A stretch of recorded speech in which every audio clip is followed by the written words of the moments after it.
cette idée folle un jour d'inventer l'école? Qui a eu cette idée folle un jour d'inventer l'école? C'est ce... Sacré Charlemagne. Eh oui, bonne rentrée à toutes et à tous. RCF revient, fait sa rentrée aujourd'hui. Nous allons retrouver tout de suite votre émission du Soleil entre les gouttes, l'émission du Secours catholique. Du Soleil entre les gouttes, le magazine du Secours catholique. Bonjour Philippe, bonjour Christiane. Bonjour Maryse. Effectivement, l'émission est en direct du Soleil entre les gouttes. Alors aujourd'hui, vous avez choisi de mettre en avant un acteur important de la communication du Secours catholique, votre bulletin d'information qui paraît tous les 2 mois en format papier et sur Internet. Alors notre invité, bien entendu, c'est Christiane qui va expliquer à nos auditeurs qui ne connaissent pas ou peu ce magazine, tout l'intérêt qu'ils peuvent y trouver.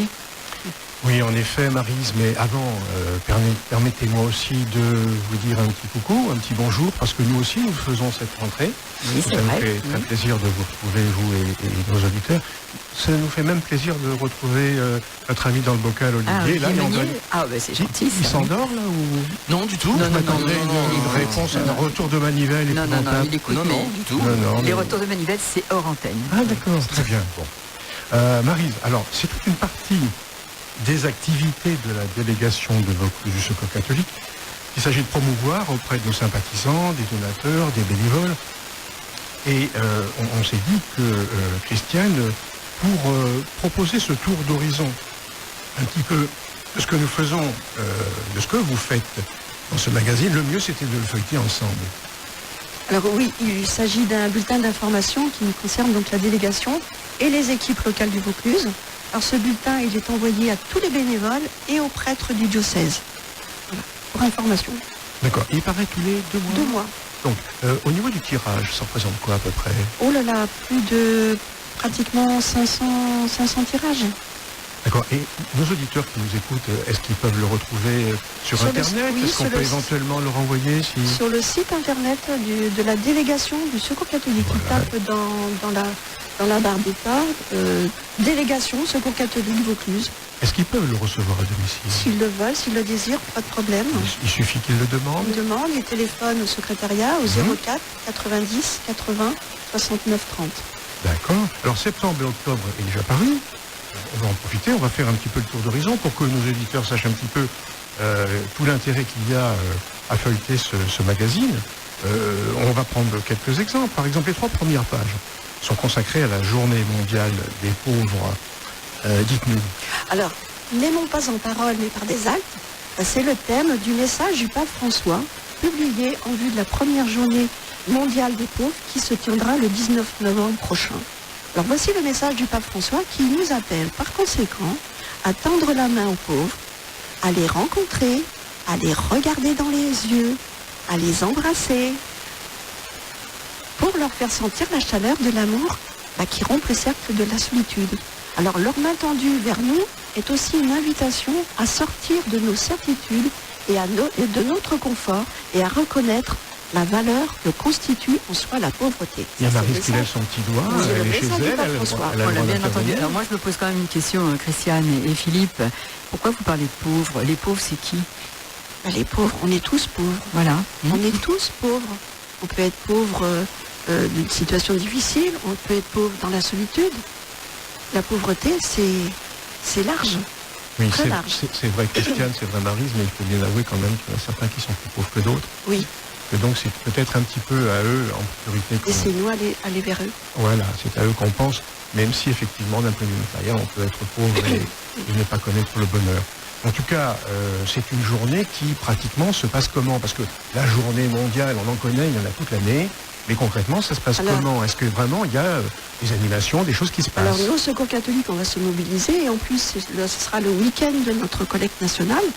Donc c'est des équipes déjà qui pensent à des actions, à des activités, mais c'est aussi une journée qui va se vivre en paroisse. Donc le pape François souhaite que les paroisses, au cours de la semaine qui précède la journée mondiale des pauvres, qui, rappelons-le, sera cette année le 19 novembre, je le rappelle, se retrouvent pour créer de nombreux moments de rencontre et d'amitié, de solidarité et d'aide concrète.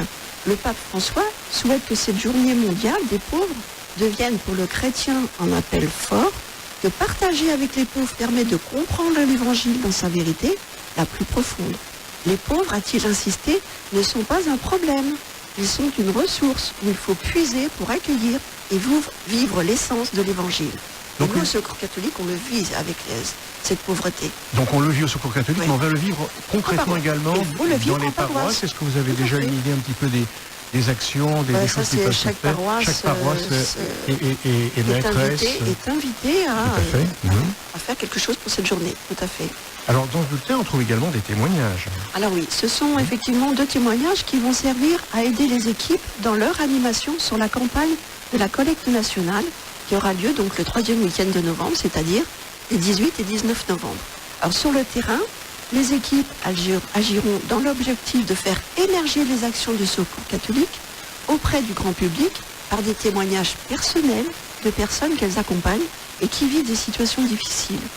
Il est important de donner au grand public et à nos donateurs ce témoignage personnel, car ce témoignage, à lui seul, permet d'éclairer le don, de dire à quoi servira concrètement l'argent que nous confient les donateurs.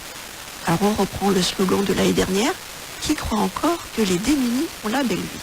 Oui, cette action, c'est un peu nous aussi qui l'accompagnons, on y participe Oui. avec cette émission de radio Bien et sûr. puis aussi avec votre magazine. Alors accompagner, c'est devenu une démarche essentielle du Secours catholique. On en parle depuis déjà un certain nombre d'émissions. On n'est plus dans le distributif, Ah en oui. tout cas beaucoup moins, surtout dans l'accompagnement. Alors dans votre magazine donc de septembre-octobre, c'est Laetitia Vidoni Qui nous en parle. qui nous en parle. Oui, effectivement. Alors c'est vrai que de plus en plus de personnes qui viennent dans nos accueils ont des difficultés budgétaires. Alors ces dépenses contraintes engloutissent le budget de ces familles les plus pauvres par des frais qui sont liés aux charges, comme le loyer, les factures d'électricité ou de gaz, la cantine, l'assurance auto, la mutuelle. Alors le rôle du Secours catholique est de nous associer avec ces personnes pour les rendre actrices face à leurs difficultés. Il s'agit de proposer à toute personne rencontrée de ne pas seulement distribuer une aide, mais de cheminer avec elle, et ce, dans le respect de cette dignité. Alors, prendre du temps pour établir une relation de confiance, c'est important, de proposer d'autres rencontres en fonction des attentes des personnes et de sa situation, de la soutenir dans ses démarches diverses, de la mettre en lien avec les partenaires compétents, de lui redonner confiance, de prendre régulièrement de ses nouvelles, ça aussi c'est important. Il est primordial de s'intéresser à la personne dans sa globalité et pas seulement à sa demande immédiate. D'accord, Christiane, mais pour cela, il faut aussi des bénévoles pour accompagner, Et pour oui. faire tout ce que vous dites. Oui, mais hein, parce nos que ça, équipes sont en place. ça n'est pas rien quand même. Nos équipes sont en place, D'accord, elles mais- sont mais- formées dans cet Mais il n'y accompagnement. en a pas assez. Mais il n'y en a pas Ah, assez. si, c'est pour ça que Voilà. vous faites des appels à bénévolat.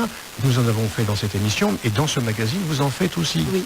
Puisqu'il y a un appel Tout à à fait. bénévolat, vous pouvez nous en parler? Alors, je voudrais revenir sur l'accompagnement. Cet accompagnement permet à ces personnes qui vivent des situations difficiles de changer de regard sur elles-mêmes aussi, de redevenir actrices, notamment par des actions collectives. Alors, de nombreuses équipes sont déjà en chemin, justement, dans l'opération des changements des pratiques. Alors, on est dans l'accompagnement, toujours, dans les articles qui suivent, puisque vous nous parlez d'un sujet qui s'appelle la relecture. Qu'est-ce que c'est que la relecture? L'accompagnement à la relecture. Alors, Dites-nous. la relecture, c'est un outil pédagogique qui est important au Secours catholique et qui permet d'aider les équipes locales qui sont dans l'accompagnement et dans l'action collective avec les personnes en fragilité. Alors, il est en effet indispensable que tout acteur au Secours catholique puisse prendre du recul par rapport à son engagement, à sa manière de vivre l'action qu'il mène et aux relations engagées avec les personnes en grande souffrance. Alors, le premier bienfait de la relecture, tel que nous la concevons au Secours catholique, est le bien-être des acteurs dans leur engagement individuel et collectif. Elle donne à chacun la possibilité de s'exprimer, de trouver sa place, qui est important aussi. Elle ouvre également un espace où peuvent s'exprimer les attentes mutuelles. Il s'agit de prendre soin de soi et de mieux prendre soin des uns des autres. D'accord, d'une certaine façon, réapprendre à vivre. Oui. Et réapprendre à regarder. Regarder. Voilà. Alors, après, on ne va pas en reparler parce que le sujet est récurrent, mais vous avez aussi mis sur le journal quelques photos de la journée diocésaine. On a déjà eu l'occasion d'en parler. Et puis aussi, en fin de page, quelques événements et quelques bonnes nouvelles. Ça, c'est aussi le magazine. Oui, alors, vous parlez de la journée diocésaine. Non, Non. non, je pense qu'on ne va pas en parler parce qu'on en a déjà parlé Oui, on a- suffisamment oui. souvent. Mais je pensais à quelques informations des événements sympathiques qu'on trouve en dernière page. Alors, en Des dernière événements page. heureux. Ah, vous êtes déjà en dernière Mais page. on en est déjà en dernière page, Christiane, parce que le temps avance. D'accord. Tout simplement. Alors oui, on a eu un mariage. Notre délégué, Olivier Fantôme, s'est marié en juillet avec Marie. Voilà, et on Nos leur, félicitations, voilà, et on leur souhaite beaucoup de bonheur. bien entendu. Et puis, il y a eu l'arrivée d'un petit bébé aussi, qui est dont l'heureux papa est Bruno, qui est notre animateur du secteur Grand-Avignon. Et le bébé est né hier. Rappelons ce qui est fait au Samedi, Secours il est catholique né samedi, précisément. c'est un petit Marius. Un petit Marius. Ah, Voilà. c'est un joli prénom, ça. C'est le retour un petit peu du Voilà. prénom. ça. À la C'est sortie de la charmant. messe, j'ai une voiture Christiane, et c'était D'accord. Bruno. Ça y est, Ouais. il est né, c'est un petit Et Marius. Bruno est animateur, il s'occupe de quoi en particulier, rappelez-nous? Alors, il est animateur du secteur du Grand Avignon. Eh bien, on lui adresse toutes nos Voilà. félicitations. Hein. Voilà, pour cette belle arrivée. Christiane, on va rappeler évidemment que le magazine, il est gratuit. Il est disponible sur disponible. simple demande et Voilà. qu'il paraît quelques jours sur Internet après sa parution papier, n'est-ce Voilà, pas? tout à fait. Par contre, je voudrais rappeler qu'on a besoin de bénévoles, surtout besoin de bénévoles à l'accueil de jour et D'accord. toujours le mobile douche. Voilà. Ça, c'est Écoutez, important. merci Donc, là, Christiane pour ce... téléphoner aussi à la délégation. Merci Christiane pour ce tour d'horizon qui j'espère donnera envie à nos lecteurs, à nos auditeurs Oui. de devenir des lecteurs et d'une certaine manière aussi de réapprendre à lire Tout à fait. grâce à cette revue. Hein. Et, Et puis de connaître les actions, nos actions. Mais c'est notre vocation. Alors je rends l'antenne à Marie, je la remercie. Et puis je vous souhaite à tous, ainsi qu'aux auditeurs, sans oublier Olivier, hein, une très belle journée. Au revoir. Merci Au à tous revoir. les deux. Moi, j'ai juste une question, peut-être j'ai mal entendu. Ce magazine porte un titre, un nom. C'est Caritas Vaucluse, Caritas Vaucluse. Et bien voilà, on sait tout. qui paraît tous les 2 mois. Qui paraît tous les 2 mois. Ben merci, on vous dit à bientôt. À tous les deux, merci d'être venus ouvrir Ah, l'antenne merci, Marie. pour cette Merci. rentrée. À très Merci. bientôt. À bientôt, au revoir.